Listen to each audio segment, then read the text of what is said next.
Ever feel your life stopped being yours? This one starts small and gets way too real. Stay till the end. Subscribe if you're new.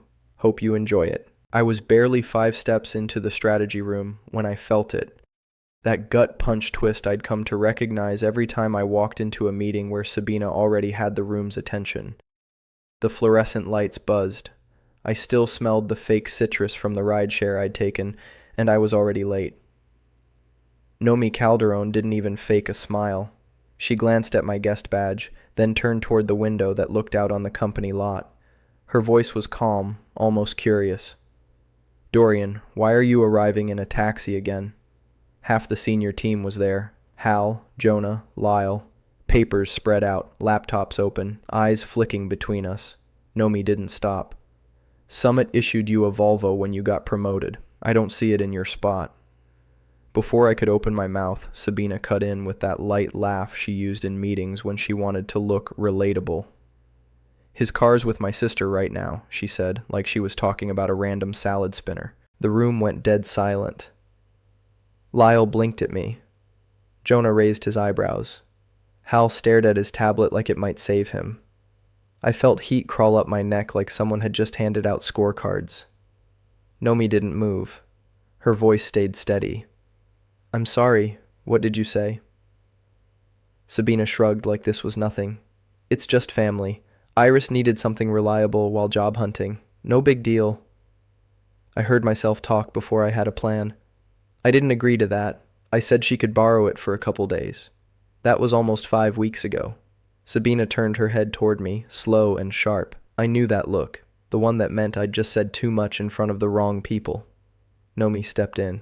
"Sabina, as HR, you'll need to recuse yourself from any matter involving your spouse." The room shuffled, chairs scraped, people moved toward the door. I watched Sabina hesitate for half a second before walking out without looking at me. Nomi stayed behind and didn't sit down. "Close the door, Dorian." When it clicked shut, I stayed standing for a second, staring at the table. My hands were flat on the smooth wood, but my head was spinning. That was the first time I saw it all laid out, how long I'd been folding, how many things I hadn't chosen, how easily she spoke for me like I was one of her HR files she could check in and out. Before we start, share in the comments, how's your day going and where are you joining from? And let's continue. I pulled out a chair and sat down across from Nomi, watching her face go from neutral to locked in serious. She reached for her tablet. I didn't even ask what came next. I already knew. Something had just broken wide open. Nomi didn't say much after the door clicked shut, just stared at me like she was trying to work out whether I was stupid, complicit, or trapped. I didn't say anything either. I couldn't. Not yet. Back then, I was 33, and I thought I had everything under control. We'd only been in Denver a couple of years. Summit felt like the kind of place where I could build something permanent. Sabina said the same thing, but she said it like she'd already decided how it would go. She started managing the small stuff almost right away. What we ate, what time we got up, which weekend I should offer to lead the next rollout task force. It wasn't framed as control, it was, "I'm just better at organizing," or, "You don't need to stress, I've got it handled." Breakfast was the first thing to change. I grew up on Raisin Bran and Pop-Tarts. Suddenly, it was steel-cut oats with chia seeds, egg whites scrambled dry, and pills lined up in a ceramic dish like it was prescription hour. If I reached for the cereal box, Sabina would look at it like I'd just cracked open a beer before church. The morning Summit gave me the Volvo. I walked out to the lot like it was Christmas morning. It wasn't a flashy model, but it was mine. Company issued, shiny, and clean. I just finished leading the ComFuel reformulation. Nomi shook my hand, and I got the email bumping my badge level. I remember thinking, this is the moment it all starts to pay off. A few months later, over dry eggs and green tea, Sabina told me Iris's car had died. She said it lightly, like she was mentioning a neighbor's mailbox got knocked over. "Would you mind if Iris used the Volvo for a few mornings, Max? She's got some interviews. It'd really help." I hesitated. "I don't think the company would be okay with that. It's technically their—" She put her fork down, slowly. "Do you really want me to tell my parents that their daughter's husband won't help family after they gave us 35 grand for the condo? You want to go there?" That was the trick. She never yelled. She just picked a debt, any debt, and weaponized it. I gave in. "Fine. Just a few days."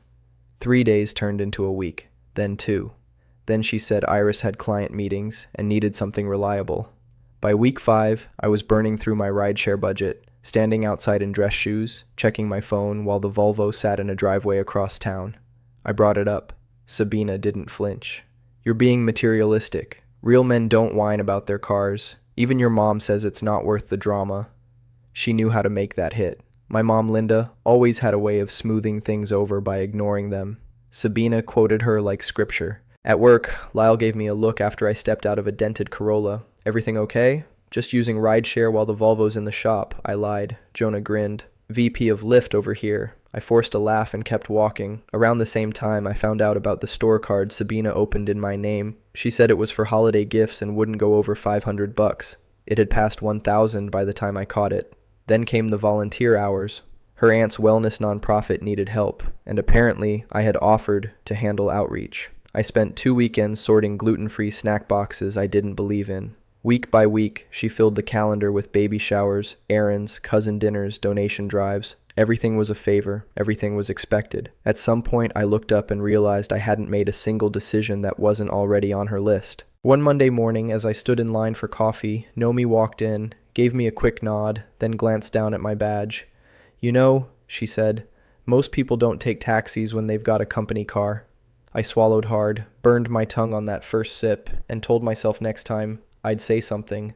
Nomi didn't waste time once the strategy room cleared out. She closed the conference door with a quiet click, walked around the table, and sat across from me with a yellow legal pad in front of her. Her voice stayed calm, almost careful. "How long has Iris had the Volvo, Dorian?" I rubbed my palms against my slacks, trying to line up the answer in my head. "Almost 5 weeks." "And did you approve that arrangement?" "I approved a couple days," I said. "Maybe 3 mornings. That was it." She watched me for a second without writing anything. "Start from the beginning." At first I kept it simple.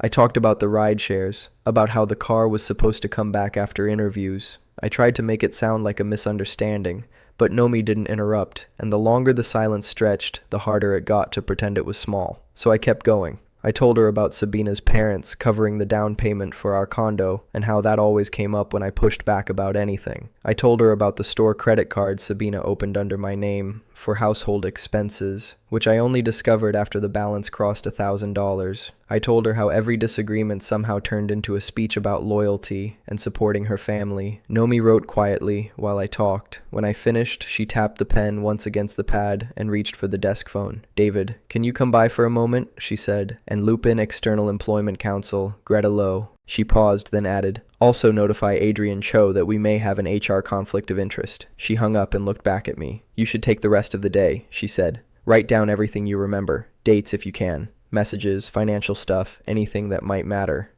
I nodded, still trying to process how quickly things had escalated. Then she added something carefully, like she was testing the weight of the words. "And Dorian, if home doesn't feel like the best place to think clearly, consider staying with a friend tonight."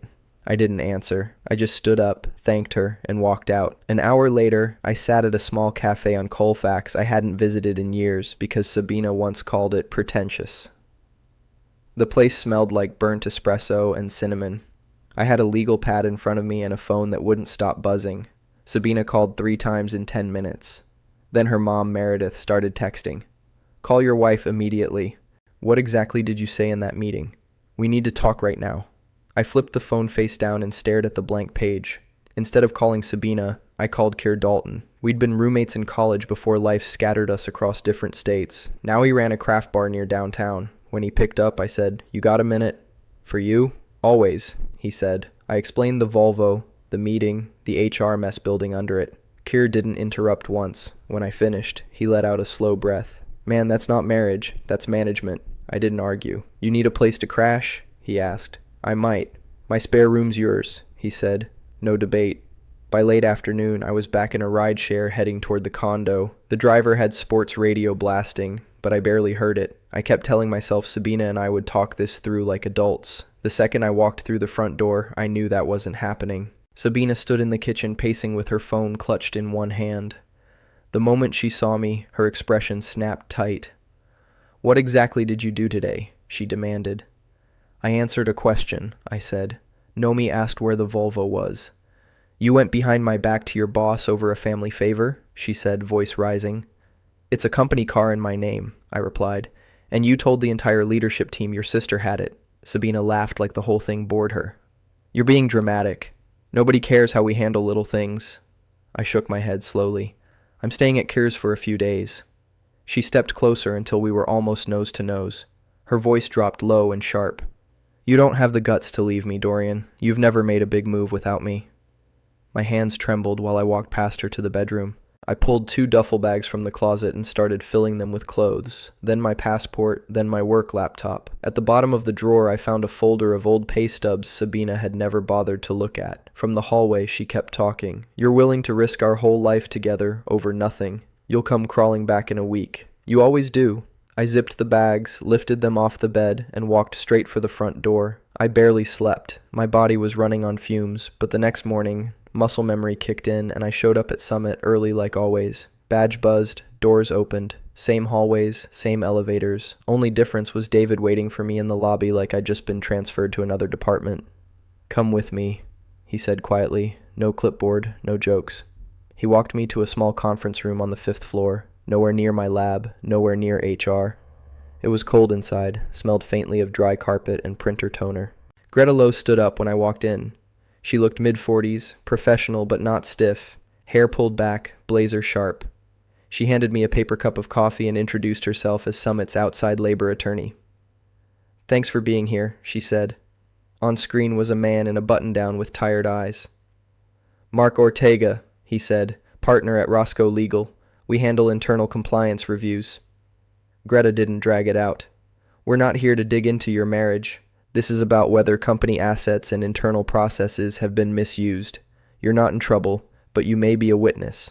I nodded. My hand was still clenched around the coffee cup. I walked them through it. The car, the store card, the way Sabina always seemed to know which departments were under budget pressure before the rest of us found out. Mark leaned in closer to his camera. Did she ever have input on your performance reviews? Or anything that could have affected promotions? I hesitated. Not officially, but he raised an eyebrow. Go on. She always knew the scores before I did, I said. Sometimes she'd tell me not to get my hopes up before reviews even happened. She said it was to manage expectations. They didn't say anything for a second. Then Greta jotted a note and told me they'd follow up if needed. An hour later, Hal caught me near the elevators and asked if we could take a walk. We circled the building twice, him staring at the pavement like it might crack open. He finally said, Look, I need to tell you something before someone else does. Sabina. She pulled me aside. Not once. Every review cycle the past 3 years. Said I should dock your leadership scores just a bit. Make it look less biased. I stopped walking. She made it sound like a conflict of interest safeguard, he added. I figured it was harmless. You'd still pass. But now it feels like I helped screw you over. I didn't yell. I didn't need to. I just nodded and walked back in while Hal stood in the wind, staring at traffic. Upstairs, Lyle stopped by my bench. He looked nervous, but honest. You okay? I didn't answer. You've been off for months, man. Used to be first one in. Then it was jog-ins from the curb smelling like stale Febreze. We didn't know if you were burned out or just done. Before I could say anything, Jonah leaned in from the other side. Hey, serious question. Is it true Sabina got her cousin Baxter hired after he bombed his interview? I stared at him. Who told you that? He shrugged. People talk. Later that day, Nomi called me in. She shut the door and sat down across from me, arms folded. Adrian approved administrative leave for Sabina, effective immediately, she said. You won't be reporting to HR on any matter connected to this. I nodded. I felt something ease in my chest, just for a second. That night, sitting in Kyr's kitchen with a half-eaten burger in front of me, my phone lit up with a message from a name I didn't recognize at first. Ada Larkin. She said she used to work under Sabina in HR, had left a few years ago, and remembered things she thought I should hear. Her words were tight. I think your story matches mine more than you know. Later, I called my mom. I told her I was staying elsewhere, that there was an investigation. She paused. I'm sorry things are tense, she said. But do you really want to drag your wife's job into a domestic squabble? My grip on the phone tightened. I hung up without answering and went downstairs to the bar. Kier slid a basket of wings in front of me and cracked open a root beer. "You're not crazy, man," he said. "You're just late seeing it clearly." I took a bite, finally tasted something. The calls didn't stop. Over the next couple weeks, Sabina's family came at me like a relentless campaign. Meredith left me voicemails so long they cut off mid-rant. "You think you're better than the people who lifted you out of that 2-bedroom rental? You think that condo paid for itself? Have some gratitude, Dorian. We gave you a real life." Trent, her brother, went off on social media. No names, just lines about selfish partners destroying women's careers over status symbols and ego. But he tagged mutual friends, co-workers, even someone in ops. It didn't take long before Lyle sent me a screenshot and said, "This about you?" Then came Aunt Sheila, who hadn't said a word to me since that Thanksgiving where I brought mashed potatoes instead of the gluten-free stuffing she asked for. She left 3 separate messages. "You're weak. You're selfish. You forgot you were the one we had to help the second you got a reserved parking spot." I sent them all to Greta. She told me not to respond, just document and save. In the middle of all that, Iris texted me, barely 2 lines. "Did Summit really not approve the Volvo thing? Sabina said it was no big deal, said you knew." We met in a park that Sunday. Cold, gray, barely any people out. She looked like she hadn't slept. I laid it out. The company car was never approved for personal use. The letter Mark had sent, the liability sitting in my name. Iris went pale. She told me it was all cleared, that you were fine with it, that you owed the family. She kept rubbing her hands like they were frozen, but I think it was guilt more than cold. She apologized, said she thought I was just being generous. I didn't say much after that. 2 days later, Nomi emailed me a picture of the Volvo, clean and gassed up, back in my garage spot. Attached was Iris's email, short apology, full admission that Sabina had insisted on the arrangement. When I met Ada at a cafe near the courthouse, she was already seated, fingers tapping the side of a to-go cup, no small talk. She told me how Sabina used to send her out for dry cleaning and groceries, quick errands, and then joke about cheap labor. She brought up relatives skipping hiring steps, interviews cut short for fit, and random write-ups showing up after she asked questions. "I filed a complaint," she said. "Nothing happened. I asked to see the file 2 weeks later, and it was gone. Like I'd never said anything." A month after that, she quit. Mark would later confirm there was no trace of her report, no investigation, no record it was ever submitted. Back at Kier's, I kept staring at my phone, thumb hovering over Sabina's number. Every time I got close to pressing it, another voicemail would land from Meredith or Sheila, repeating the same phrases I'd heard in my own kitchen. "After all we've done for you. Don't embarrass us like this. You knew your place until now." That's when it started to click. Those weren't just their words. They were Sabina's greatest hits, recycled from every argument, every guilt trip, every pushback I'd swallowed for years. My mom wasn't much better. I called to check in and told her briefly what was going on. Her first suggestion? "Maybe you two could sit down with someone from church. Don't throw away a marriage over some car paperwork." I didn't argue. I didn't bother. Instead, I sat on Kier's battered couch, flipping through my notes from the cafe, thinking about how long I'd been taught to confuse peace with silence. For a while, I just sat there on Kier's couch, staring at my notes, the same sentences circling in my head. I didn't move much that night, but the world around me kept moving anyway. Work emails kept coming, messages stacked up, and the investigation kept grinding forward whether I was ready or not. About a month after that first meeting with Nomi, David showed up at my desk early one morning. "Adrian wants to see you," he said. "Conference room upstairs."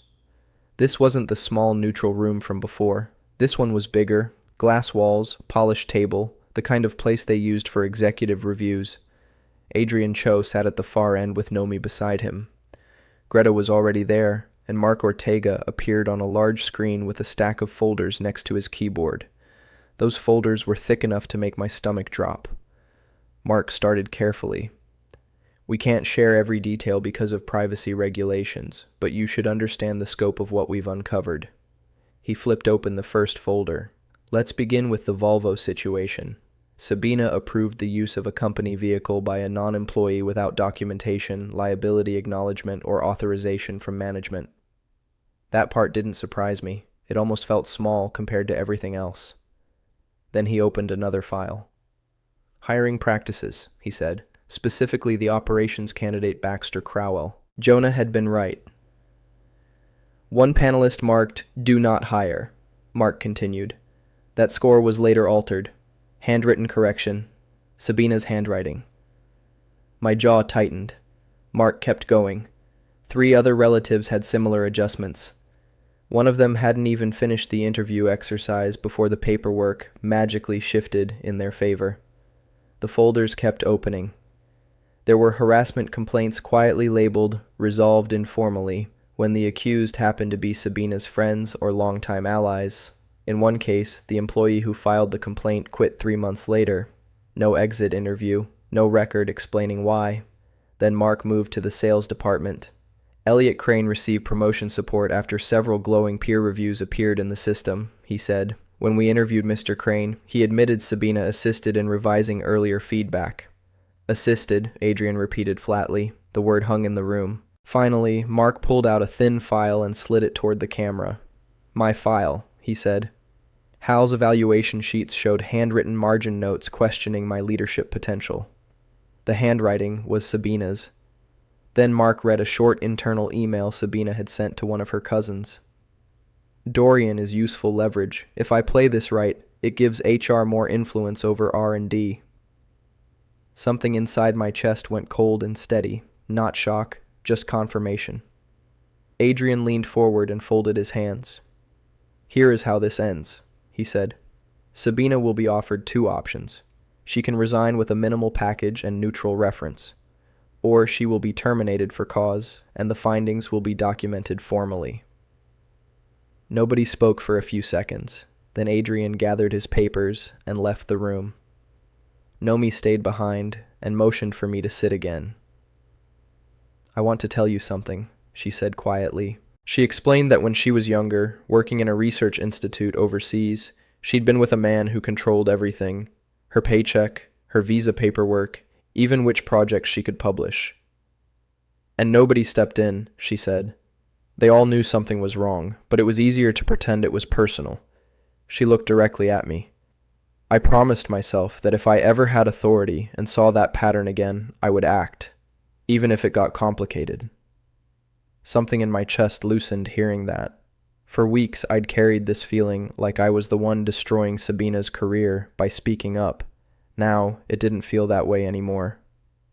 Greta caught up with me in the hallway outside the elevators. There's one more thing we should discuss, she said. Her voice was calm but direct. What you've described at home isn't just marital conflict. It fits the pattern of economic abuse, and it's already bleeding into your professional life. Then she said the word I'd been avoiding. Divorce. She handed me the name of a family lawyer she trusted, Daphne Kerr.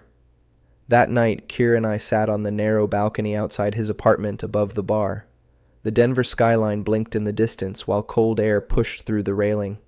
I'm done trying to repair this marriage, I told him. Keir didn't clap or make a speech. He just bumped his shoulder against mine and nodded. All right then, he said. Let's find you a good lawyer. He stood up and grabbed his phone from the table. And a better life. Daphne's office felt like a museum for sharp edges, glass, metal, leather, no clutter, not even a personal photo. She sat behind her desk with a notepad and let me talk without cutting in once.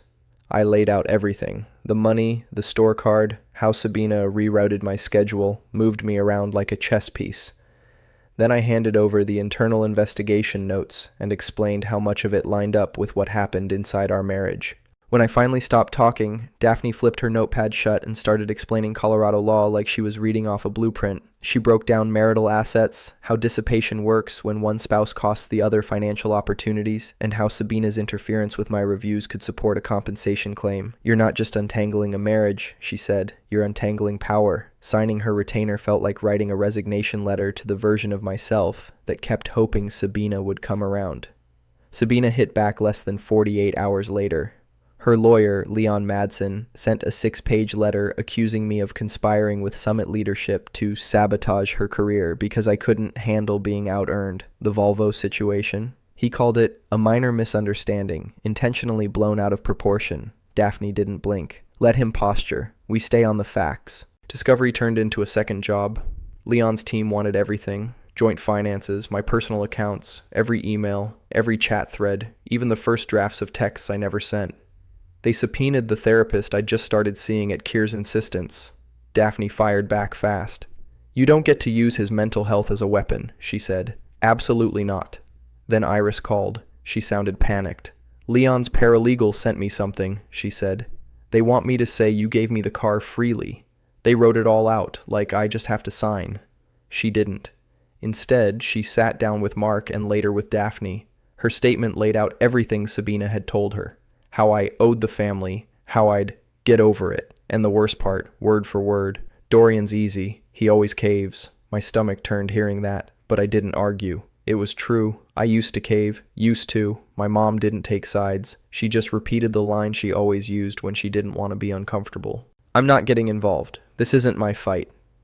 But then she added, Sabina says you're just overreacting to a few mistakes. Are you sure this is worth blowing everything up? After that, we barely spoke. A couple short messages, nothing real.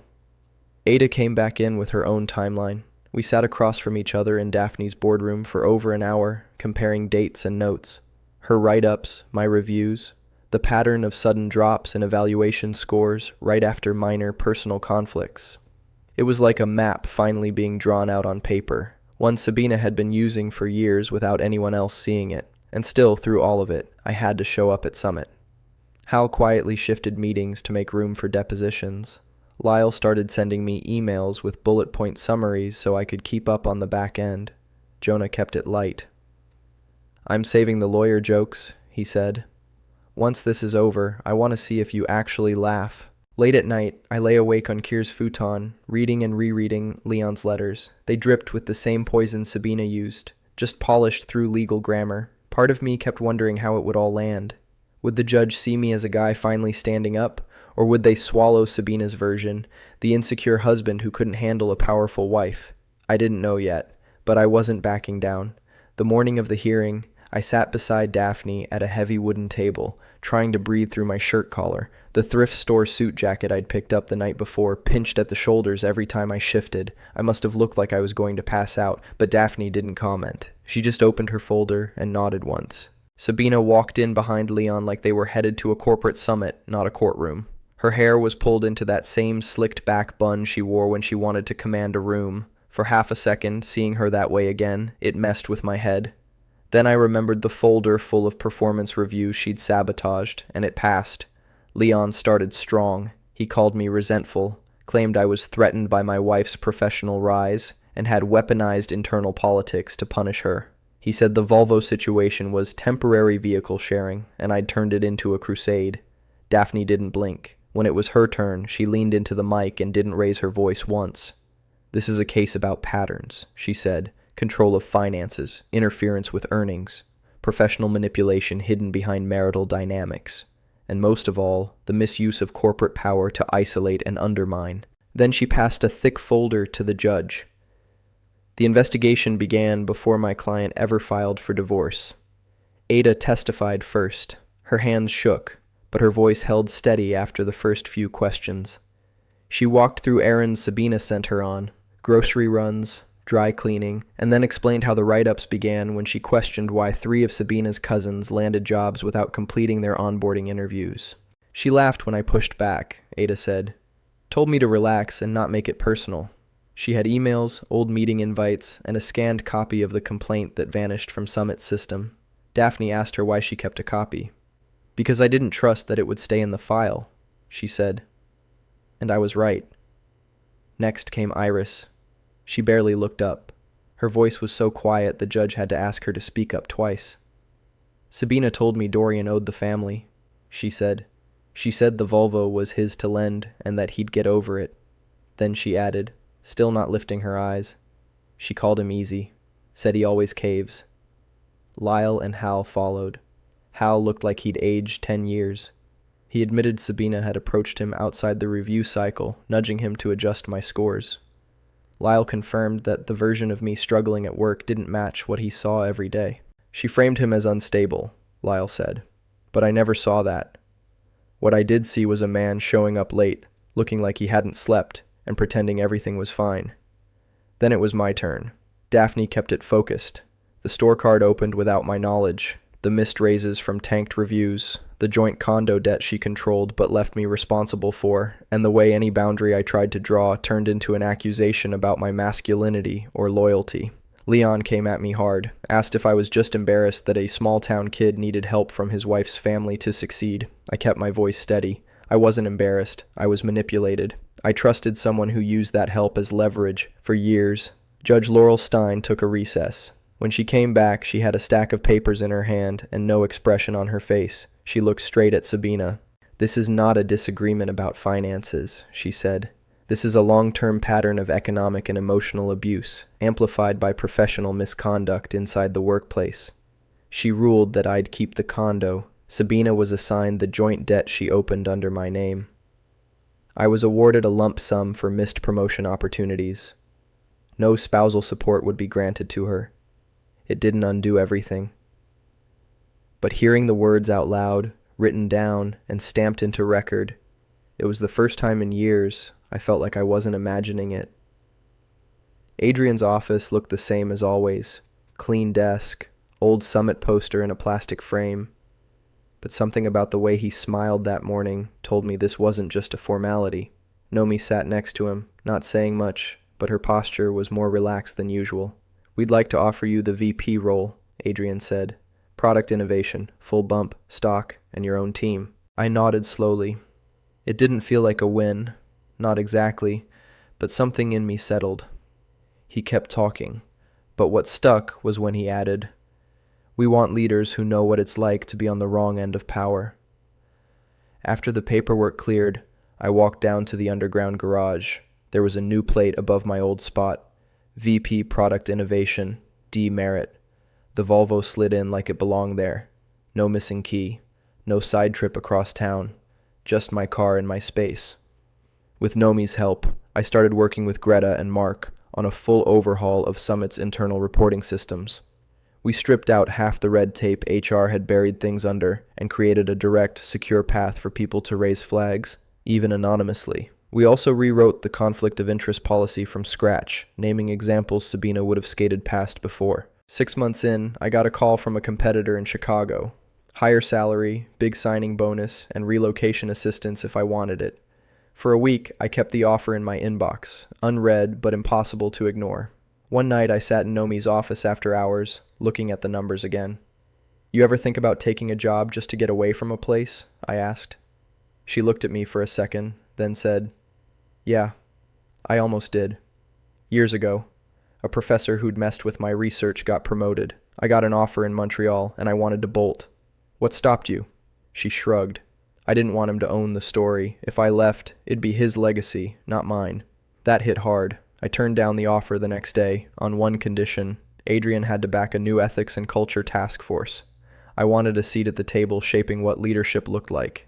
He said yes. I moved into a small apartment downtown. Nothing flashy, but mine. I filled it slowly. A real couch I liked, cheap prints from local markets, silverware that didn't match anything Sabina would have approved of. Keir gave me one of the old neon signs from his bar that didn't work anymore. I hung it on my balcony anyway. At a food science conference in Portland, I ended up next to a woman named Tamsin Cole during a panel Q&A. She leaned over during a long-winded answer and whispered, "If one more person says disruptive ingredients, I'm walking out." We got coffee, talked about bad labs, worse divorces, and supplements that promised miracles and delivered stomach cramps. I didn't push it past that, but I didn't shut it down either. Back in Denver, things shifted with my mom. Linda visited my apartment and sat at my beat-up table with a mug of coffee. "I stayed with your dad longer than I should have," she said, "because people told me good wives did. I didn't want that for you. I just didn't know how else to say it." I didn't say much, but I listened.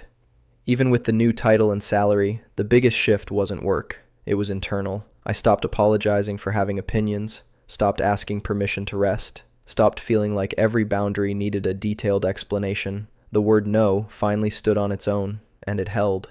It was a Sunday afternoon, almost exactly 1 year since the ruling, and I was loading paper grocery bags into the back of the Volvo in a supermarket lot just off Evans when I heard my name. Not just my name the way Sabina used to say it when she wanted something. I turned, and there she was. She looked different. No polished blazer, no hard edges, just a hoodie, leggings, her hair pulled back loosely, and a reusable bag clutched against her chest. Under her sleeve, I saw the end of a paper wristband, outpatient clinic. Her eyes were rimmed with fatigue instead of eyeliner. "I'm doing therapy twice a week," she said, skipping hello.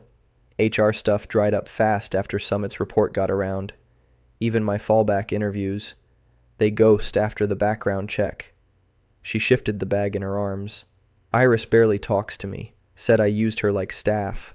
She's not wrong." I didn't say anything. She didn't expect me to.